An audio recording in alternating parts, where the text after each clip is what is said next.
amplio. El día de hoy estudiaremos un poco de la materia de taller de lectura y redacción 1, el momento número 2 del bloque 3 y 4. Principios básicos de la sintaxis. Según Margarit, la escritura es una actividad compleja y lenta, que lleva tiempo, dedicación y paciencia, mediante una ejercitación que se desarrolla de forma recursiva y lleva a rehacer una y otra vez los textos. Definamos sintaxis. Según la RAE, sintaxis es la parte de la gramática que enseña a coordinar y a unir las palabras para formar las oraciones y expresar contextos. Sintaxis del portal educativo de la Xunta de Galicia. Y nos dice que la sintaxis es la parte de la gramática que estudia los procedimientos que nos permiten pasar de la palabra a esas unidades superiores que son el sintagma y la oración. Oración. Definamos oración por el portal educativo IES de San Giles y nos define la oración como la unidad mínima de predicación, es decir, un segmento que pone en relación un sujeto con un predicado. En este caso tenemos los estudiantes son respetuosos. Los estudiantes es el sujeto y el predicado son respetuosos. Partes de la oración. Tenemos un sujeto, un verbo, un predicado, una proposición y un nexo. Cohen menciona que definimos el sujeto como aquella palabra o grupo de palabras que realizan la acción del verbo. El verbo es el elemento necesario de la sentencia gramatical, es decir, es indispensable para que la oración tenga sentido. El predicado es el conjunto de palabras que se agrupan en torno a uno de los núcleos de la oración. Proposición es cada una de las secuencias del sujeto y predicado que forman la oración compuesta. Y por último tenemos un nexo que sirve de unión o relación. Analicemos esta oración. El doctor Pérez revisa la dentadura de Luis y aconseja lavar más seguido su dentadura. El doctor Pérez es el sujeto. El verbo revisa la dentadura de Luis. Verbo y predicado. El nexo, la palabra de unión, es y. Le aconseja lavar más seguido su dentadura, es la proposición. Existen dos tipos de oración, la oración simple y las oraciones compuestas. En este caso tenemos una oración simple. Liliana compró un vestido. Liliana es el sujeto, compró un vestido es el predicado. Recordemos que las oraciones simples son las que tienen un solo predicado. Oraciones compuestas. Las oraciones compuestas poseen dos o más estructuras de sujeto y predicado, según los verbos que tengan. Liliana compró un vestido y regaló una muñeca a su sobrina. Reglas de acentuación. Otro de los aspectos que debes considerar durante el proceso de escritura es la correcta acentuación de las palabras. Existen reglas de acentuación que indican claramente que las palabras debes acentuar para que tu escrito sea claro y no dé pie a confusión. En la acentuación ortográfica tenemos el acento prosódico, que suena pero no se escribe. El acento ortográfico, se escribe con forma de tilde y se pronuncia.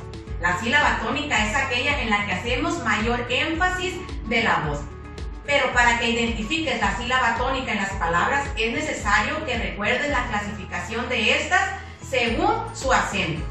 Existen diferentes tipos de palabras, las palabras agudas, llanas o graves, esdrújulas y sobresdrújulas.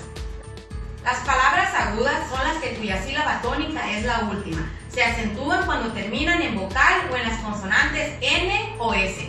Las palabras llanas o graves, su sílaba tónica es la penúltima. Se marca el acento cuando terminan en cualquier consonante, siempre que no sean ni N, ni S, ni vocal.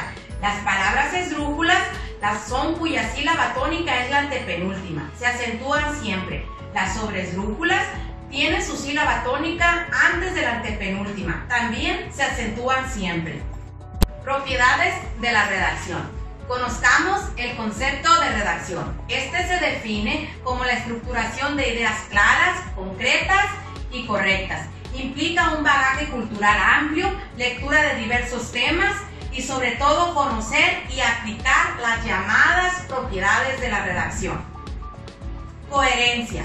Propiedad que tienen los textos cuando mantienen un equilibrio entre su fondo, su forma y su estructura lógica. La coherencia se desarrolla a medida que se van relacionando las partes de un todo, palabras, oraciones, párrafos, etc. Cohesión. Propiedad que tienen los textos en la que el emisor suele mantener una relación entre los elementos, palabras, oraciones, párrafos y los mecanismos formales, nexos, conectores, signos de puntuación, que harán producir un texto lingüístico atractivo basándose en una idea. Adecuación. Es el uso del lenguaje apropiado para que el lector comprenda e interprete el texto. El lenguaje debe de ser culto, vulgar o coloquial. La intención es informar, entretener, y el grado de formalidad puede ser serio, jocoso o informal. Prototipos textuales de la redacción. Cada autor puede tener contenidos y estilos diferentes. Sin embargo, a la hora de realizar un escrito se rigen por ciertos prototipos previamente establecidos. Gracias a su existencia, determinamos el tipo de texto que escribiremos o que estamos leyendo. Estos son los llamados prototipos textuales de la redacción: descripción, narración, argumentación, exposición y diálogo. La descripción consiste en representar con claridad y rigor, en forma oral o escrita, las características de personas, animales, objetos, sensaciones, emociones, entre otros. Para llevar a cabo una buena descripción es importante observar qué se va a describir, seleccionar lo más característico, ordenar lo antes seleccionado y redactar de acuerdo a nuestro propósito. Narración. En los textos narrativos cuentan un hecho real o ficticio. Los elementos que intervienen en la narración son el narrador, la acción, los personajes, el espacio, el lugar, un tiempo o un momento concreto. Argumentación. El texto argumentativo tiene como objetivo convencer, por lo que el emisor hará uso de distintos elementos que apoyen sus ideas, como datos, opiniones, encuestas, entre otros. El proceso de argumentación se desarrolla en tres fases: la tesis, que es la idea u opinión defendida; los argumentos, que son las razones con las que tratamos de demostrar la validez de la tesis; la conclusión, recuerda la tesis y resume todos los argumentos. Exposición. Un texto predominante expositivo tiene como objetivo principal transmitir una información determinada, sea de carácter científico, didáctico o meramente divulgativo. Diálogo. El diálogo es una conversación oral o escrita entre dos o más personas. Se dice que el diálogo es la forma básica de comunicación del ser humano. El diálogo escrito se identifica mediante el uso de un guión largo en las narraciones. Lo encontramos principalmente en los textos narrativos, como novelas, cuentos, obras dramáticas. En los textos dramáticos, el nombre del personaje antecede al diálogo. Dentro de la narración identificamos también el diálogo directo y el diálogo indirecto. El directo es cuando los personajes hablan por sí mismos, y el indirecto cuando el narrador expresa lo que debiera decir el personaje. Muchas gracias por su atención. Recuerda que en Cobaes se estudia en casa.